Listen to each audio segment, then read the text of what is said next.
Hey guys, this is Nick here, of Back for a Haul. I'm going to start this video off on a slightly different note. I'm going to talk about this series here by Image. It's called Zero, and it's by writer Alex Knott and I think Michael Walsh. So I was reading an article online. It was by the writer, and he was talking about just the series in general, because the first trade came out about it, and it came up that he's actually writing a screenplay for a TV show about this, based on this book.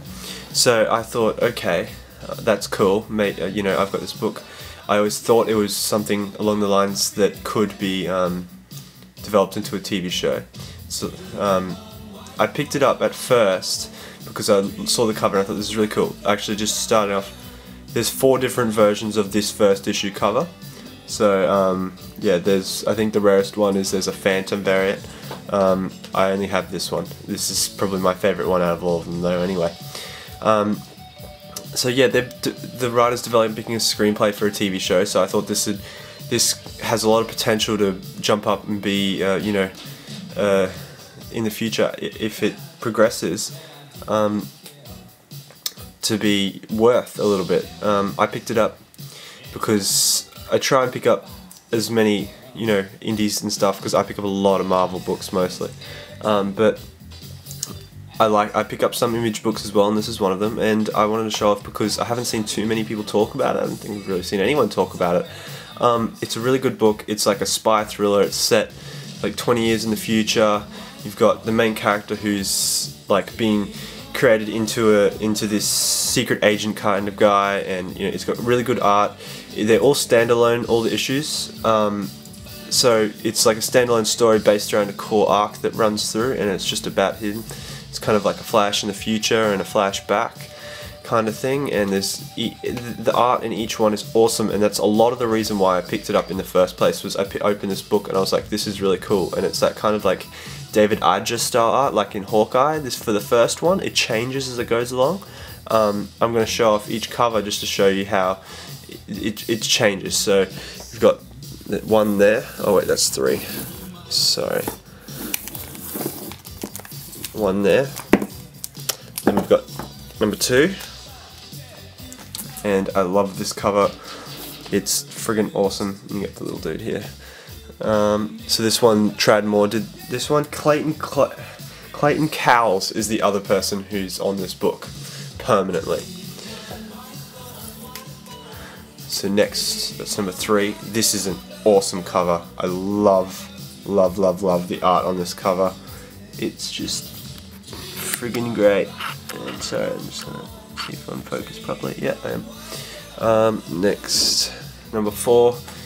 When I saw this, I was like, oh, a little bit of a departure from what was awesome for the first 3, and then number 5 is a little bit more of a departure again, but it's better than number 4.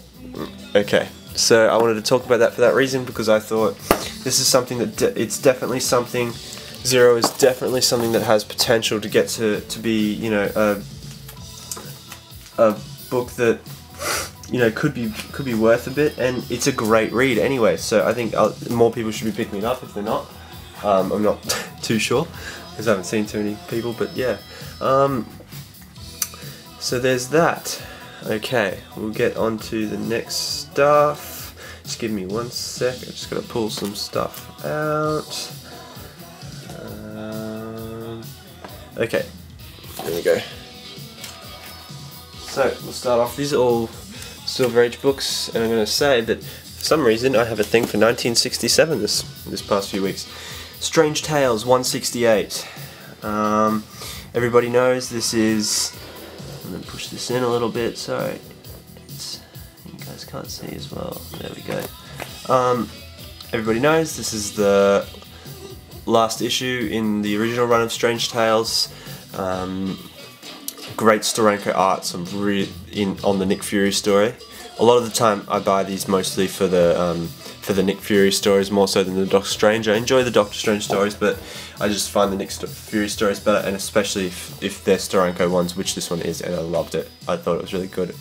They're all short, you know, short bits because they're only half, and it was just, it's really good, and it's, you know, the last one, then that rebooted in the late 70s, started up from 169, even though Doctor Strange started up from 169 as its first issue, so there's always that weird mix, you know, there. So next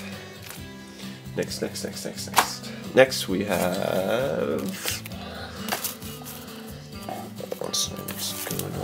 Tales of Suspense 94. This is a pretty beatish copy. You can see all the problems with the top up there, and there's a problem with this, like a big crease down the side here and whatnot while I was going down there. This is the first appearance of MODOK. I got it because I got this for like $3, and I was like, awesome, first appearance of MODOK. It's a late Strange Tales of Suspense, sorry. So yeah, cool. I was pretty happy with it, you know, even though I paid $3 for it. What are you gonna do? It's got dings down here as well, but it's a good issue. Next, I have a few things that I don't usually show off, and I apologise for the crappy bags. Batman 212.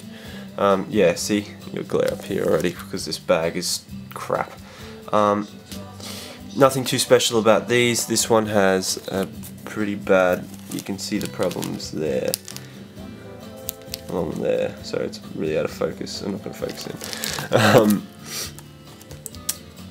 Yeah, so that's got that, but other than that, it's a really great issue. It's fully intact. There's nothing wrong with the staples up the top there, so that I don't mind. Then, you know, it doesn't really detract away from it so much. Anyway, if I'm not wrong, this is the last 12-cent issue of Batman. Really cool cover, and I got all these Batmans for cheap. Next, Batman 206. I don't know if there's anything special about this. One thing I did want to say is, if anyone noticed, his boots are open at the bottom. What's with that? I'll focus up. See, open boots. I don't get it. This one is in really nice condition. It's got a bit of a mark here. Yeah, sorry about the crappy bags. And, you know, foxing up in the corner, but not much you can usually do about that. Focus back. So yeah, this is the end. Batman Walks the Last Mile. 206. I don't know. I don't have any other Silver Age Batman, so I'm happy with them. I don't know if there's anything special about them. If there is anything special about them, someone tell me. Batman 194. Infantino cover, which is Infantino and Anderson. I don't know who Anderson is. Sorry, I'm so out of it on DC. I know nothing about DC. So everyone that knows about DC can inform me if I'm making mistakes or if I'm not crediting something good about it. But this is an awesome cover. It is fantastic. That's like the whole reason I bought it was for this cover. And that's pretty much it. I'm gonna focus up so we can see it. It's great. I love this cover. This one's got a lot more problems. It's real faded. You can see the fading on the camera up here, but it's got fading everywhere on it. It runs all the way down the spine, which is, and like there's the whites are pretty brown. They've got, you know, dirt, smudges, and you know there's problems down here. But I don't really care, you know. I don't really care. I got it pretty cheap. It's under 200 in Batman. I think this is a 1967. Like a lot of these books come from 1967 that I bought for some reason. I don't know why.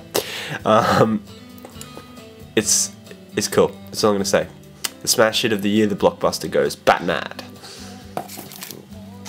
Next up, we have a book that's probably the one I'm most excited about this week. The Avengers issue 14. And there's this focused, I'm sorry. I do this all the time. The Avengers issue 14. This is a fair copy. And you can see it already in the top right. It's got all these millions and millions of creases, millions and millions and millions of creases, and all the way along, and all the way down the spine. Look at him, one long one that runs all the way down. But you know what? I don't care.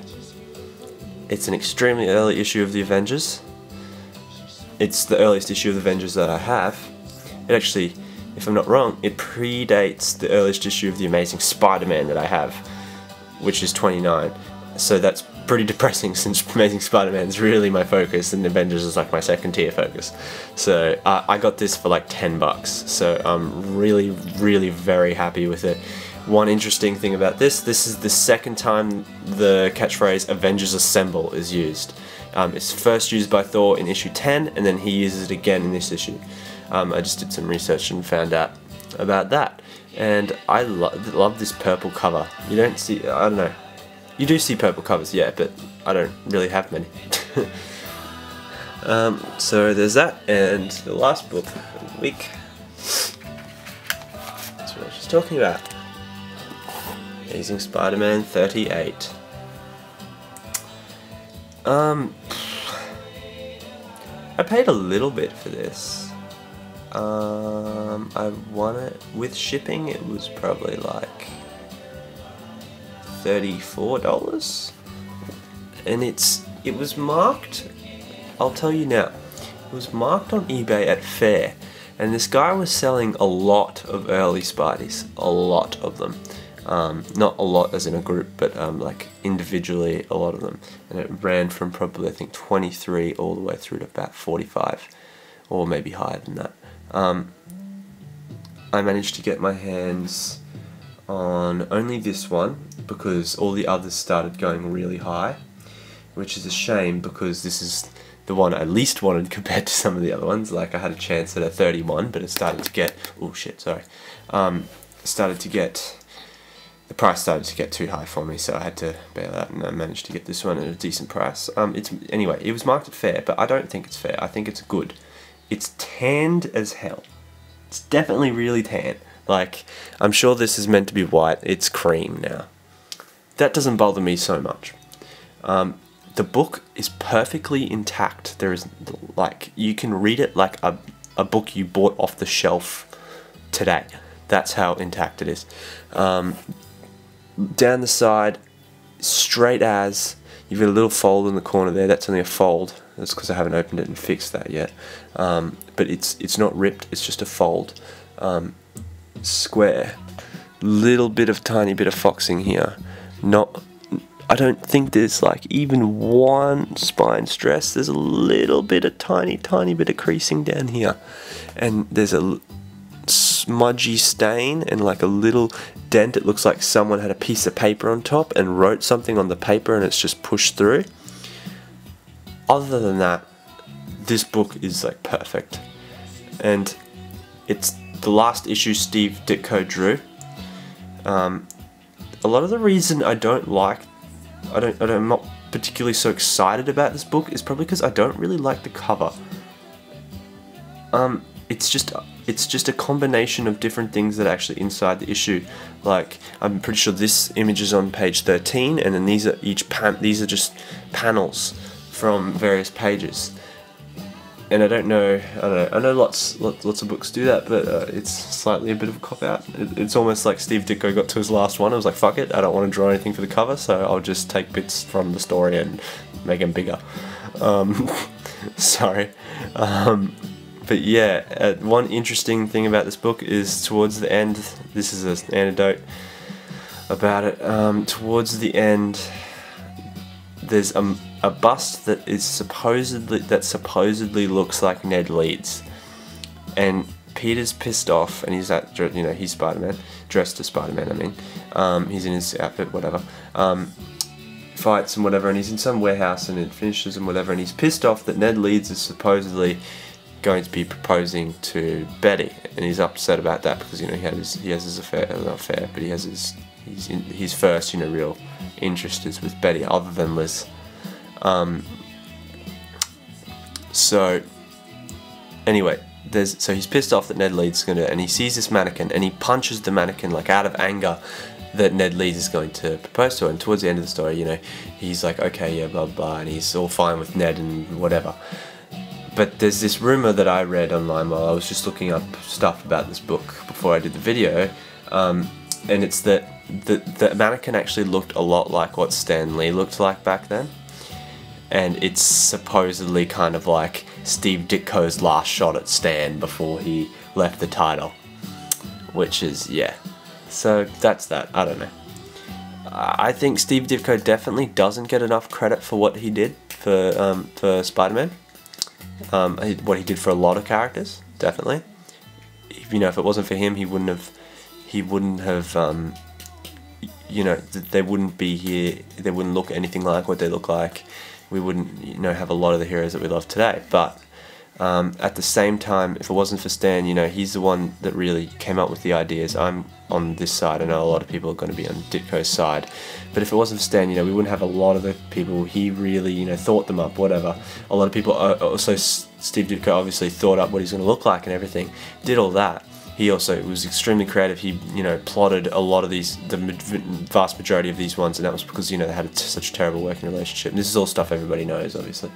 But I don't know. I think because, you know, I'm in marketing, although looking for a job. I just graduated, now looking for a job in marketing, and then, you know, a marketing person. Just what Stan Lee did for Marvel with getting them, you know, out of the shitter and creating all these books and just all the work he was doing all at once, and just looking in those terms, I just think, you know, you can see why he gets so much credit, and why he, you know, why he is as he is. He created this great image for Marvel. He did so much. So yeah, Ditko definitely doesn't get the credit that is due to him, but at the same time, you know, Stan Lee definitely deserves the credit that he is getting, in my opinion, anyway. Okay, so that's really probably it for today. Not a very long video, medium length. I know I get talky and I talk and I talk and I talk and I don't shut up. So yeah, I might not be back with a haul video next week, maybe the week after. I do have one book that was supposed to be in this lot that hasn't come on eBay. The guy was away, and he only just posted it today, so I won't be getting that till either later this week or early next week. One thing on that, quickly before I leave, postage from this book. This is an Australia Post tough bag. The book was inside in a piece of cardboard. I paid $12 to post that. Postage clearly says $1.80 there. You can't see. Now you can see. So I was like, this is bullshit. I thought paying $12, I was getting, you know, really good postage, whatever. It's going to be packed really well, and it turns up like that. It's just normal. I'm like, well, why did I pay $12? So I messaged the seller, as you do, and was like, you know, I paid $12, blah blah blah. You know, why am I paying $12? And he goes, oh, I'm sorry, I was sick. My wife did the postage. She was supposed to send it overnight express with a signature, but didn't, and send it standard. So I'll refund you $7. So I was happy about that. So all I'm going to say is thank you to that dude for being nice, and for sending, giving me the refund. So that was really good communication on his behalf. Thank you. You know, it's still a blunder, but it was fixed. It took a little bit to get it fixed, but you know, it was fixed, and I got the refund, so I'm happy. Anyway, I'll see you guys later, and might be doing a contest video next week for Scott X, I think it is. I can't remember the numbers. So congrats to him for 100 subscribers. I might be getting up one of his contest video for that next week. If I don't, I'll be doing that next week anyway, but I might not be able to get a haul. Depends if I'm going to be able to get to my store. I'm rambling. It's the end of the video. How normal is that? Okay, see you guys later. Bye.